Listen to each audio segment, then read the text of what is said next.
Belle. Welcome to my library. I know we're spending a lot of time at home these days, but as long as you have good books, you always have good adventures. Let's read one of my favorites, The Three Little Pigs. Once upon a time, there were three little pigs who lived in a cozy house on the hill.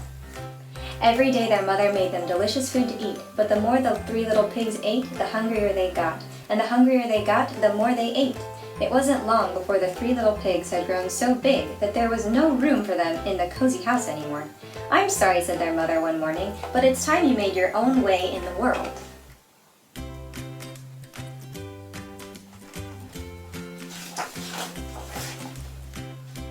So the very next day, the three little pigs, who were now quite big pigs, left home. "Always remember to wash behind your ears," called their mother as she waved goodbye, "and don't forget to watch out for the big bad wolf. He'll eat you for supper. So you'll need to build a big, fine, strong house as quickly as you can to keep him away." "Don't worry, Ma," they oinked. "We can look after ourselves." And the three little pigs trotted off down the hill, each taking a different path.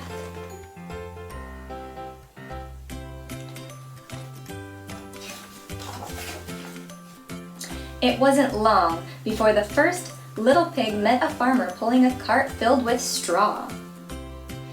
"Please, may I buy some straw to build a house?" asked the little pig. "Of course," replied the farmer, "although I can think of better things to build a house with. Why, even the wind could blow down a house of straw."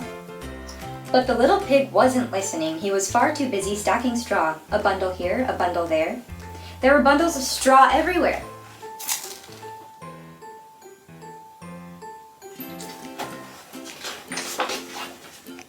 In no time at all, the house of straw was finished, and the little pig went inside for a nap.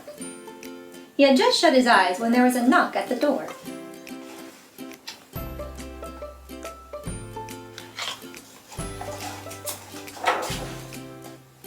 It was the big bad wolf.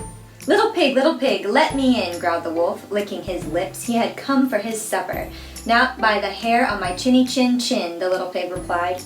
"Then I'll huff and I'll puff and I'll blow your house in," laughed the wolf. And that's just what he did. Huff, puff, whoosh!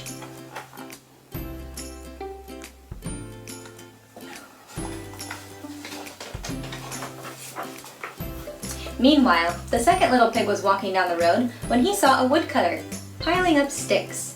"Please, may I buy some?" he asked politely. "I want to build a house of sticks." "Of course," answered the woodcutter, "although I can think of better things to build a house with. A house of sticks will soon fall down." But the second little pig wasn't listening. He was far too busy planning his new home. A stick here, a stick here. There were sticks everywhere.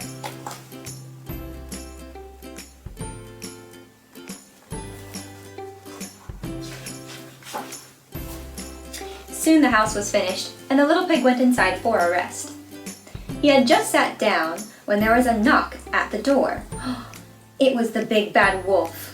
Little pig, let me in," he growled hungrily. "Not by the hair on my chinny chin chin," cried the second little pig, remembering his mother's warning. "Then I'll huff and I'll puff and I'll blow your house in," cried the wolf, and that's exactly what he did. Huff, puff, whoosh.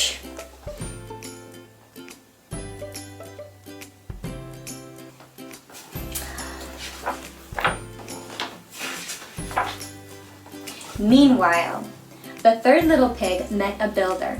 "Please, can I buy some of your bricks to build my house?" he asks.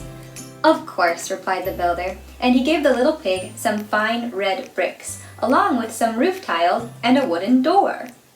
"Don't rush the job," the builder told the little pig. "A fine, strong house of bricks will last forever." The third little pig listened well. He would build the strongest house in the land. All day long, the third little pig worked hard. Heave, ho, bang, bang, hammer, hammer, saw, saw.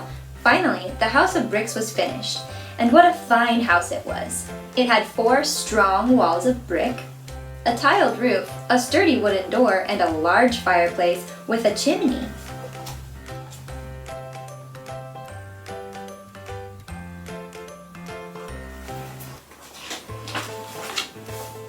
The third little pig had just put a pot of turnips on the fire to boil, when all of a sudden he saw his brothers running down the road, closely followed by the big bad wolf.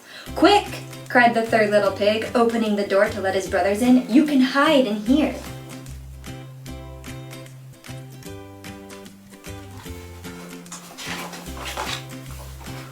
The wolf, who was very hungry by now, banged on the sturdy front door. Little pigs, let me in," he growled. The wolf's tummy was rumbling very loudly with hunger. "Not by the hairs on our chinny-chin-chins," cried the three little pigs. "Then I'll huff and I'll puff and I'll blow your house in," laughed the wolf.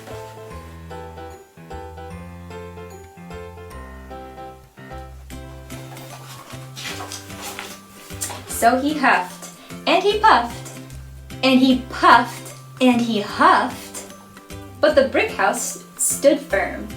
The wolf was furious. He climbed up to the roof and shouted down the chimney, "If I can't blow your house in, I'll come down the chimney and gobble you all up."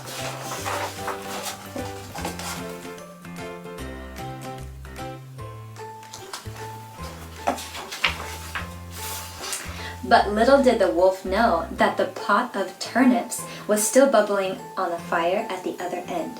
Yow! The big bad wolf landed in the boiling pot. He leaped up and ran out of the house, never to be seen again.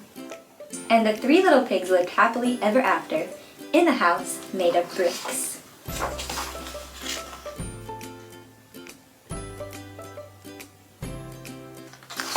The end. That's just one of my favorite stories. I'm sure you have many. So enjoy your adventures. Bye-bye for now.